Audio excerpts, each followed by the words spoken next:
इंशाअल्लाहुल करीम मैं अर्ज़ करता हूँ, वजीफ़ा भी अर्ज़ करता हूँ और हम दुआ भी करते हैं कि अल्लाह पाक आसानी फ़रमाए, मोहब्बत अता फ़रमाए और रिश्तेदारों में, ख़ानदान वालों में, बिरादरी वालों में प्यार, मोहब्बत, इत्तिफ़ाक़, इत्तिहाद अता फ़रमाए। आपस की जो भी नफ़रतें हैं, रंजिशें हैं, आपस की जो भी गलत फ़हमियाँ हैं, गुमानियाँ हैं, वो सब दूर हो जाए, मोहब्बत अल्लाह करे पैदा हो जाए। अच्छा, बाद औक़ात इसमें देखें ये पूरा एक तफ़सीली मौज़ू है, लेकिन मैं सिर्फ़ वजीफ़े की तरफ आता हूँ और एक बात, एक जुमला अर्ज़ करना चाहूँगा। देखिए, हम हालात से ज़्यादा जो है ना, ये ख़यालात से बहुत ज़्यादा परेशान हो जाते हैं। बाद वक़्त हम मनफ़ी सोचें अपने ज़हनों में लाते रहते हैं, ख़ुद ब ख़ुद जो है ना अपने ज़हनों में वो बाद वक़्त प्लानिंग कर रहे होते हैं, तो इसकी वजह से भी बाद वक़्त टेंशनें बढ़ जाती हैं। अल्लाह पाक खैर का मामला फ़रमाए। अच्छा, अब रिश्तेदारों में, बड़ों में जैसे नाचाकियाँ चलती हुई आ रही होती हैं, पूरी कई अरसे तक ये नाचाकियाँ चल रही होती हैं, रिश्तेदारियाँ बाद वक़्त तोड़ देते हैं, हालाँकि नहीं करना चाहिए।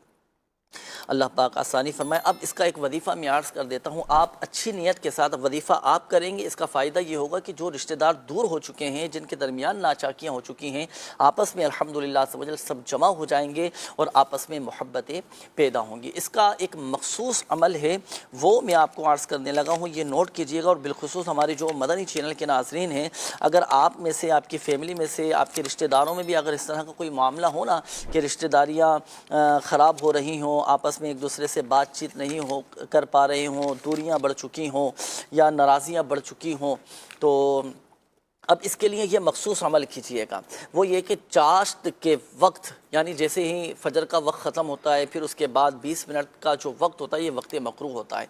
ये जब 20 मिनट का वक्त गुज़र जाए तो उसके बाद नमाज़ इशराक़ भी अदा की जा सकती है, नमाज़ चाश्त भी अदा कर सकते हैं, चाहे तो उसी वक्त में।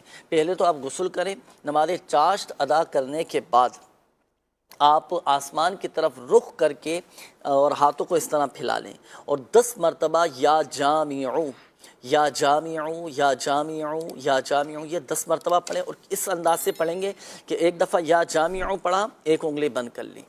देखिए, मैं आपको पढ़ के दिखाता हूँ, आप देखिएगा। या जामिऊ, एक उंगली बंद की, या जामिऊ, या जामिऊ, या जामिऊ, या जामिऊ, या जामिऊ, या जामिऊ, या जामिऊ, या जामिऊ, या जामिऊ। ये 10 मरतबा हो गए। 10 मरतबा पढ़ा और 10 की 10 उंगलियां बंद हो गई।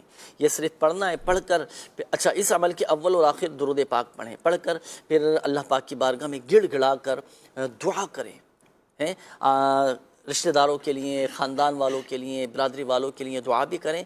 अल्हम्दुलिल्लाह से वजल आपस में सब जमा हो जाएंगे, मोहब्बतें पैदा होंगी और जो दूरियां हो चुकी हैं वो दूरियां अल्हम्दुलिल्लाह से वजल दूर हो जाएंगी और आपस में सब मिल जाएंगे। ये वजीफ़ा हुआ।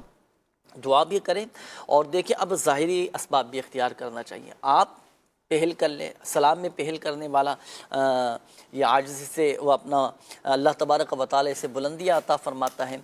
तो गलती ना भी हो तो भी आगे बढ़कर माफ़ी मांग लें, अगरचे नफ्स पर यह गिराव गुजरता है, लेकिन कोशिश करें इंशाअल्लाहुल करीम आपस में मोहब्बतें पैदा होंगी। बर्दाश्त अपने अंदर पैदा करें, सब्र, तहम्मुल, अफ़्व, दरगुज़र, ये सारी चीज़ें भी बहुत ज़्यादा ज़रूरी हैं। अल्हम्दुलिल्लाह से वजल मसाइल हल होते चले जाएँ।